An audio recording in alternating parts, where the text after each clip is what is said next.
నమస్తే. నేను మీ సునీల్ కుమార్ గాజుల. అసలు ఎందుకమ్మా అంత పెద్ద నిర్ణయం తీసుకున్నావు నువ్వు?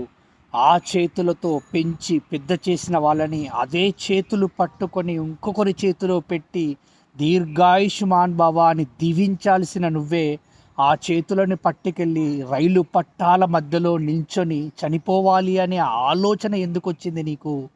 ఎందుకు నీకు భవిష్యత్తు అంత భారంగా కనపడింది? ప్రతీదీ మారుతూనే ఉంటుంది కదా నీ జీవితంలో. మరి నీకొచ్చిన ఈ సమస్యలు ఆగిపోతాయి అని ఎందుకు అనుకోలేకపోయావు నువ్వు? ఏంటి ఇటువంటి నిర్ణయాలు తీసుకోవడం ద్వారా చావే సమస్యలకు పరిష్కారము అని అనుకుంటూ ఉంటే అసలు ఈ సృష్టిలో, ఈ ప్రపంచంలో మనుషులు ఎవరూ ఉండరు కదా.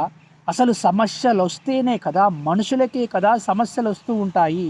ఆ సమస్యలు వచ్చినప్పుడు ఆ సమస్యలో నుంచి బయటపడే పరిష్కారాల గురించి ఆలోచించాలి. కానీ చావే పరిష్కారం అనుకొని భవిష్యత్తు ఉన్న ఇద్దరు పిల్లలతో పాటుగా నీ భవిష్యత్తును కూడా నువ్వు అక్కడే తుంచేసే ప్రయత్నం చేసావే, భారం అనుకుంటూ. సమస్య సమస్య సమస్య అని బాధపడుతున్నావే. ఇంత పెద్ద ఇంటికి దర్వాజా ఇంతే ఉంటుంది, ఇంత దర్వాజాకి తలుపు ఇంతే ఉంటుంది, ఇంత తలుపుకి తాళం ఇంతే ఉంటుంది, ఇంత తాళానికి తాళం చెవి ఇంతే ఉంటుంది. ఇంత చిన్న తాళం చెవితో ఇంత పెద్ద ఇంట్లోకి వెళ్ళడానికి ఆస్కారం ఏర్పడుతుంది. మరి నీకొచ్చిన ఆ సమస్యలకు కూడా పరిష్కారం ఉండనే ఉంటుంది కదా. ఎందుకు నువ్వు సముద్రమంత సమస్య ఉందని బాధపడి అలా నిర్ణయం తీసుకున్నావే? సముద్రం కన్నా పెద్దది ఆకాశం కదా. ఒకసారి తలపైకెత్తి చూడు, ఆకాశం అన్ని అవకాశాలు ఉన్నాయి ఆ సమస్యలో నుంచి బయటకు రావడానికి.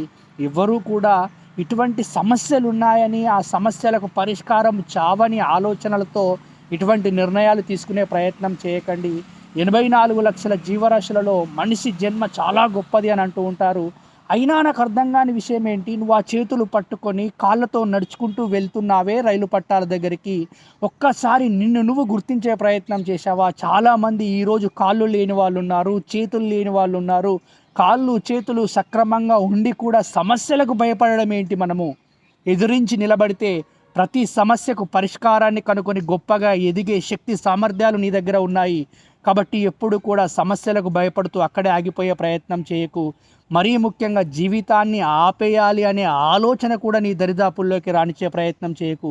ఈరోజు జీవితంలో గొప్ప గొప్ప విజయాలు సాధించిన వాళ్ళు, ఆనందంగా ఉన్న వాళ్ళందరూ ఏదో ఒకప్పుడు ఎన్నో ఇబ్బందులు పడ్డవాళ్ళే కదా. ఏ ఇబ్బందులు పడకుండా, ఏ సమస్యలు రాకుండా ఇంత గొప్ప స్థాయికి వచ్చిన వాళ్ళు ఎవరైనా ఉన్నారా? లేరు కదా.